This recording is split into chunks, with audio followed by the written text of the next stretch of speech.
గౌరవ చంద్రకుమార్ గారు, రాష్ట్ర కాంగ్రెస్ అధ్యక్షులు పెద్దలు మహేష్ కుమార్ గౌడ్ గారు,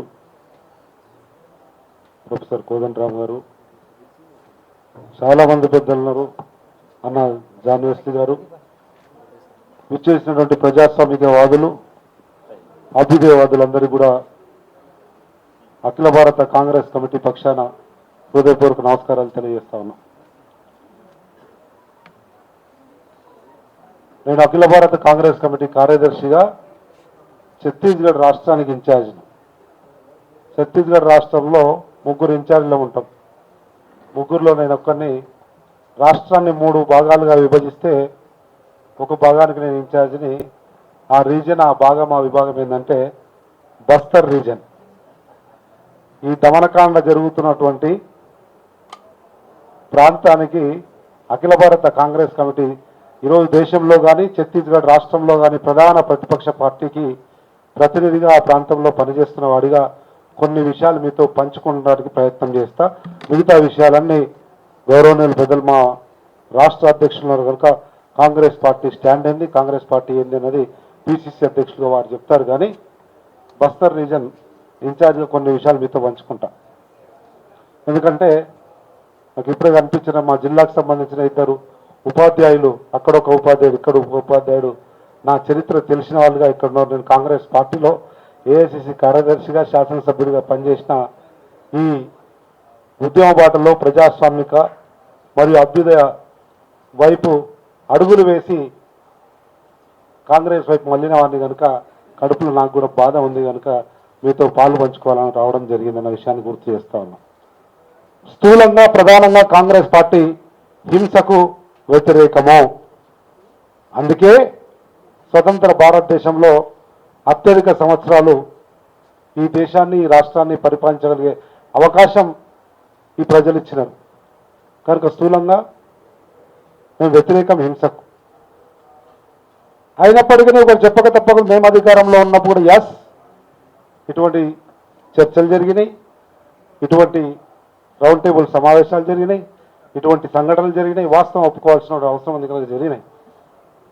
కానీ పూర్తిగా ఈ 11 సంవత్సరాల్లో నరేంద్ర మోడీ, అమిత్ షాల నేతృత్వంలో భారతీయ జనతా పార్టీ అధికారంలోకి వచ్చిన తర్వాత పూర్తిగా ప్రజాస్వామిక వేదికలన్నింటినీ చిరబట్టేసి నియంతృత్వంగా ముందుకు పోతా ఉన్నారు. సర్వసత్తాక ప్రజాస్వామ్య లౌకిక గణతంత్ర రాజ్యంగా వెలుగొందవలసిన నా భారతదేశం ఎటుపోతుంది అని ఈరోజు ప్రజాస్వామికవాదులు, అభ్యుదయవాదులు ఆలోచన చేసేటువంటి ఒక దుర్మార్గమైనటువంటి పరిస్థితి వచ్చింది. ఆ పరిస్థితుల పరిణామ క్రమంలోనే నిన్న మొన్నటి సంఘటనలు నాకు తెలిసి 6 నెలలు అవుతా ఉంది. నేను బస్తర్ రీజన్లో, అది కాంకేర్ కావచ్చు, బస్తర్ కావచ్చు, జగదల్పూర్ కావచ్చు, నారాయణపూర్ కావచ్చు, లేదంటే సుక్మా కావచ్చు, దీంట్లో పర్యటిస్తూ ఉంటాం. మైదాన ప్రాంతం గరియాబాద్ నుంచి బయలుదేరితే, రాయ్పూర్ గరియాబాద్ నుంచి బై రోడ్ బయలుదేరితే ఇలా మా ప్రభుత్వం ఉంది, మహేష్ అన్న, రేవంత్ అన్న, సీఎం గారు అంతా నాకు దగ్గరున్నా కానీ ఏదో బతిమలాడితే మాజీ క్లియర్ కానీ ఒక గన్మెన్ ఇచ్చారు. కానీ ఆడ మా పార్టీ ఇన్ఛార్జ్ ప్రోగ్రామ్ ఇదని చెప్పి నా షెడ్యూల్ రిలీజ్ అవుతుంది మా పార్టీ ఆఫీస్ నుంచి. అక్కడ రిలీజ్ అయితే మైదాన ప్రాంతం రాయ్పూర్ గరియాబాద్ నుంచి బయలుదేరితే ఆ గిరిజన ప్రాంతంలోకి బయలుదేరగానే నాకు కూడా తెలియకుండానే అంటే ఆ షెడ్యూల్ చూసుకొని వస్తారు. ఇమ్మీడియట్గా ఎంత ర్యాపిడ్ యాక్షన్ ఉంటుందంటే ముందర ఒక బండి, వెనుకొక బండి పోలీసులు ఉంటుంది. కడక్క 5 మంది, మనం ఎప్పుడు చూడని వెపన్స్ గన్స్తో ముందర ఒక పైలట్, వెనుకొక ఎస్కార్ట్ ఉంటుంది. ముందర ఎస్కార్ట్, వెనుకొక పైలట్ ఉంటుంది. ఆ ప్రాంతం గిరిజన ప్రాంతం, అడవి ప్రాంతం దాటి మళ్ళీ మైదాన ప్రాంతం రాగానే ఆటోమేటిక్ అవి వారి దారిన వెళ్ళిపోతే మళ్ళీ నేను నా సహచరులు బయలుదేరండి. అంటే ఒక భయానక పరిస్థితిని క్రియేట్ చేసి నేను కొంచెం దూరం పోయిన తర్వాత ఒక్కొక్కసారి ఈ 2 బండ్లతో పాటు ఇంకొక బండి వస్తుంది. వాళ్ళ పెద్ద ఆఫీసర్ ఆపేస్తారు రోడ్కు, అడ్డా ఆఫీసర్ సాబ్ ఆప్ నై జా సక్తే, సిచ్యువేషన్ బాగాలేదు, మీరు ముందుకు పోకూడదు, దయచేసి రిటర్న్ వెళ్ళిపోండి. నాకేమో మా ఏఐసిసి నుంచి రిపోర్టింగ్ చేసేది ఉంటుంది. ఎన్ని రోజులు తిరిగినా, ఎక్కడ తిరిగినా, ఏం చేసినా అని చెప్పాలి. కానీ వాతావరణం, యుద్ధ వాతావరణం, భయానక వాతావరణం, భయభ్రాంతులకు గురి చేసి అక్కడ ఉన్నటువంటి గిరిజనులను అందరినీ కూడా పూర్తిగా వారి నిత్యకృత్యాలు కూడా తీర్చుకోలేని పరిస్థితిలో భయభ్రాంతులకు గురి చేసి ఈరోజు దమనకాండతో ముందుకు పోతున్నటువంటి సందర్భాన్ని గుర్తు చేస్తా ఉన్నా. ఒక దేశం మీద దాడి చేస్తే అక్కడ శాంతి చర్చలో లేకపోతే యుద్ధం ముగిసింది, కానీ మన దేశ ప్రజల మీద కూడా ఇంకా యుద్ధం జరుగుతూనే ఉంది. అక్కడ యుద్ధం బందైంది కానీ మన మీద మాత్రం యుద్ధం జరుగుతుంది. అక్కడ ఏదో ట్రంప్ చెట్టును ఆగిపోయింది. మళ్ళీ ఇక్కడ జరుగుతున్నటువంటి ఛత్తీస్గఢ్ బస్తర్ దమనకాండలో ఏ ట్రంప్ రావాలి నరేంద్ర మోడీ అని యావత్ భారత సమాజం అడగదలుచుకుంది. కానీ అడిగే అవకాశం కూడా ఇవ్వలేని పరిస్థితిలో ఈరోజు భారతదేశం ఉంది కనుక అణగదొక్కుతున్నారు కనుక అడుగుతలేదు. కానీ ప్రతి మనిషి హృదయంలో ఉంది ఎందుకు ఈ రకంగా జరుగుతుందని. అటువంటి సందర్భంలో చెప్తా ఉన్న సోదరులారా, ప్రియ మిత్రులారా, ఎప్పుడు ఎక్కడ ఈ సమస్యకు సంబంధించిన శాంతి చర్చల కొరకు మీరు చేస్తున్నటువంటి ప్రయత్నంలో ఒక కాంగ్రెస్ పార్టీ వాదిగా, ఈ భావజాలం నుంచి వచ్చిన వాడిగా, ఈ అభ్యుదయ ప్రజాస్వామిక బాటల్లో నడిచేవాడిగా తప్పకుండా నేను కానీ మా అధ్యక్షుల వారి నేతృత్వంలో కాంగ్రెస్ పార్టీ కానీ అండగా ఉంటుంది. ఎప్పుడు ఎక్కడ ఏ అవసరం వచ్చినా వాడుకోండి అని చెప్పి తెలియజేస్తూ మళ్ళొకసారి ప్రజాస్వామ్యం అంటేనే నాకు తెలిసి చాలా మంది పెద్దలు, నాకంటే వయసులో అందరూ పెద్దలే ఉన్నారు, కన్సెన్సస్ కన్సల్టేషన్ అన్నది it's part of democracy. That is the beauty of democracy. అందుకే ప్రపంచంలో ఎక్కడ పోయిన ప్రజాస్వామ్య భారతదేశం గురించి మాట్లాడితే అందరూ ఓహో India democratic, the biggest largest vast democratic country in the world అంటారు. That is the beauty of democracy.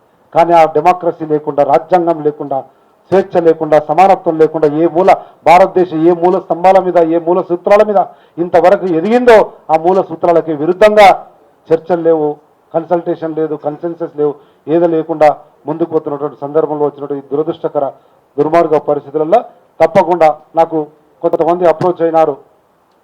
నువ్వు ఆ ప్రాంత ఇన్ఛార్జ్ కదా, ఏదైనా చేయంటే మా అక్కడ ఉన్నటువంటి పిసిసి ప్రెసిడెంట్ ద్వారా కూడా లెటర్ ఇప్పించి నేను కూడా అఖిల భారత్ అంటే ఆయన ప్రదేశ్ కాంగ్రెస్ కమిటీ అధ్యక్షుడు ఛత్తీస్గఢ్, నేను అఖిల భారత కాంగ్రెస్ కమిటీ నుంచి నేను కూడా లెటర్ పెట్టి అక్కడ ఉన్నటువంటి హోమ్ మినిస్టర్కు, సీఎం గారికి కూడా లెటర్లు రాయడం జరిగింది. అక్కడ ఉన్నటువంటి వాళ్ళకు కూడా లెటర్లు ఇచ్చి మా ద్వారా ఏం ప్రయత్నం చేయాలో చేసినాం. దుర్మార్గం ఏంటంటే మొన్న జరిగినటువంటి ఎవరైనా ఉండొచ్చు, మనిషే భారతీయుడే, ఏదైనా ఉంటే మీరు అన్నట్లు చట్టాలు, న్యాయాలు, ధర్మాలు ఉన్నాయి, ఆ రకంగా వాళ్ళు కానీ చంపేసిన వాళ్ళ శివాలు కూడా తల్లిదండ్రులకు కానీ ఊరోళ్ళకు కానీ ఇవ్వకుండా చేసినటువంటి దుర్మార్గం అంతకు మించినటువంటి ఉండదు, అంతకు మించిన క్షమించరానటువంటిది ఉండదు. కనుక ఇంకా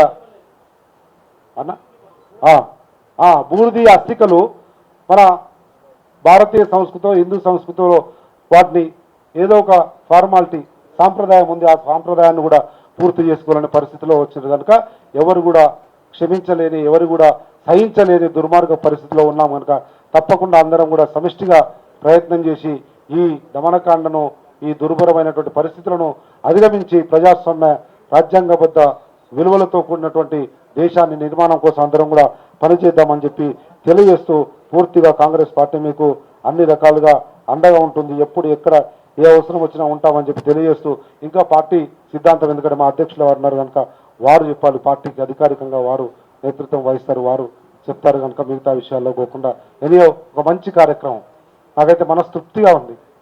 చాలామంది ఇప్పుడు పోతే కూడా మా పార్టీ ఆఫీస్లో ఉంది, 1000 మంది ఉండే మీటింగ్ ఉండొచ్చు, కానీ నా ఆలోచనకు, నా మైండ్కు, నా మనసుకు నచ్చినటువంటి ఒక కార్యక్రమంలో ప్రసంగించే భాగస్వాములు అవకాశం ఇచ్చినందుకు మీ అందరూ కూడా హృదయపూర్వక ధన్యవాదాలు తెలియజేస్తూ, ఏ పార్టీలో ఉన్నా ఎక్కడ ఉన్నా ఈ భావజాలానికి ఈ అడుగుల్లో, మీ అడుగుల్లో తప్పకుండా మా అడుగులు పడతాయని చెప్పి మరొకసారి తెలియజేస్తూ సెలవు తీసుకుంటా ఉన్నా. థ్యాంక్ యూ, నమస్తే.